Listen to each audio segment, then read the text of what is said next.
Good day, ladies and gentlemen. Thank you for joining us here at Banknote Trading, where we take a look at the US dollar pairs in the forex market. Today we'll start by taking a look at GBP USD, pound dollar, and as you can see, it's been continuing making lower lows, lower highs for the past few weeks. But the buyers have stepped back in, but they haven't made any significant pushes in order to break structure, any fractal structure. This is the 4-hour time frame, so we're still in the range that we've been dealing with for the past week or so.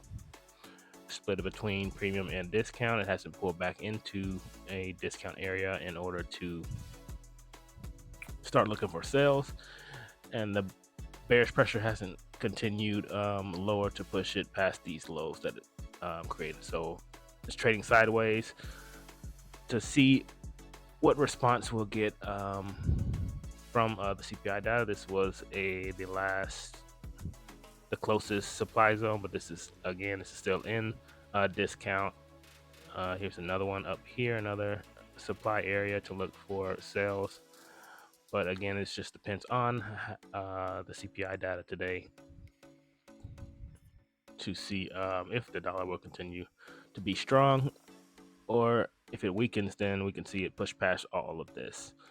And continuing on, we'll go to the Euro USD. This also was making lower lows, lower highs. This was the last lower high that broke the low here. And the buyers have stepped back in, but it hasn't made any significant pushes toward premium discount. Well, let's go ahead and map out the range. So this did pull back into discount in order to look for sales. Normally I wouldn't buy this low, but the opportunity presented itself. When you are in a discount, even though the swing structure is going bearish, you can possibly look for opportunities to buy up until the 50% mark.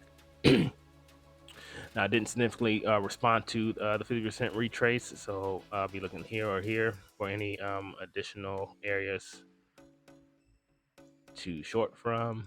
This area of supply or this area of supply.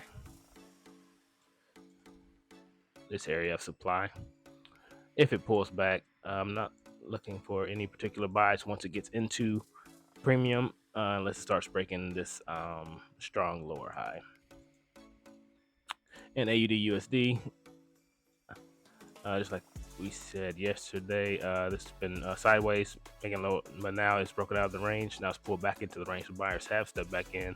Not necessarily looking for any buys. This was the last lower high that broke the low. So let's map out the range.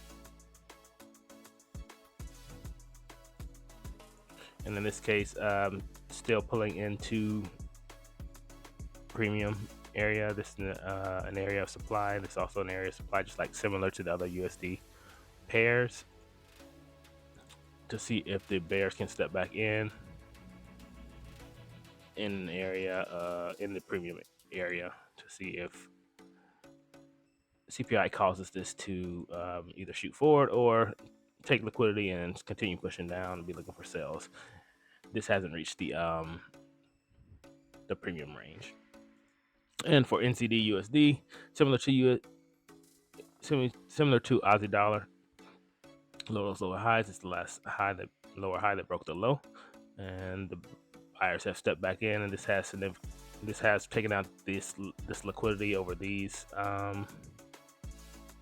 breaks. Let's map out the structure, the range that we're dealing with. So like I said, the buyers did step back in. It looks similar to Aussie dollar, except for this did take out all the like I said, the liquidity here in order to get up to the premium range, and it did react strongly with a wick from the premium range, and it tapped into this area of supply.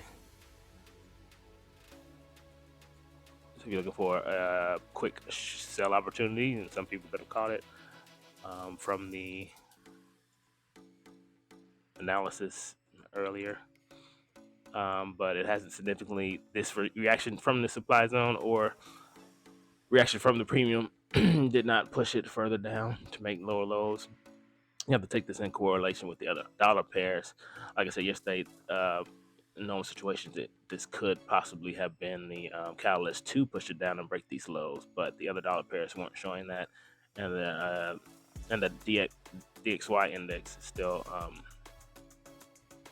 not pushing and breaking those structures on that side.